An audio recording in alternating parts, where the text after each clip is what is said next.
Itinakda na ng Korte Suprema ang oral argument sa petisyon ukol sa martial law extension sa Mindanao sa January 22 at 23. Pinagkokomento rin ang tanggapan ng Solicitor General para ipatigil ang pagpapalawig sa batas militar sa Mindanao. Si Erwin Temperante sa detalye.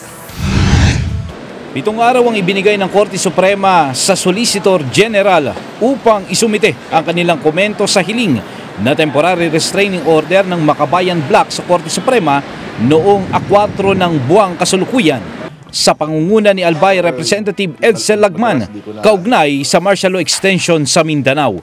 Paliwanag ni Supreme Court spokesperson Midas Marquez, Solgen ang nagbibigay ng komento sa petisyon ng mga kongresistang tutol sa martial law extension sa Mindanao dahil ang mga respondent sa naturang petisyon kinatawan ng kasulukuyang pamahalaan. Well, Solgen ang magko-comment doon, no? Because the respondents here are the Executive Secretary, the Secretary of Defense,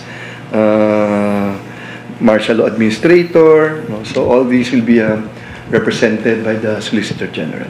Kasabay nito, itinakda rin ng Korte Suprema ang oral arguments sa naturang petisyon sa January 22 at 23 sa ganap namang 2:00 ng hapon. Bago ito, isasagawa muna sa January 17, 2019 ang preliminary conference kung saan dito tutukuyin ang mga pag-uusapan sa oral arguments.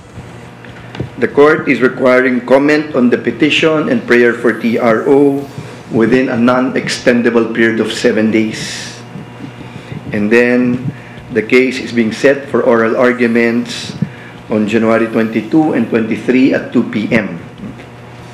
And also there will be a preliminary conference for the parties on January 17. Sa 235 pabor, 28 tutol at 1 nag-abstain, pinaburaan ng 17th Congress ang pagpapalawig ng batas militar sa buong Mindanao na siya namang ikatlong extension nito ngayong taon. Tinututulan ng ilang mambabatas ang batas militar dahil anila sa mga paglabag sa karapatang pantao mula naman sa pang-aabuso ng mga sundalo at pulis sa sakop ng batas militar.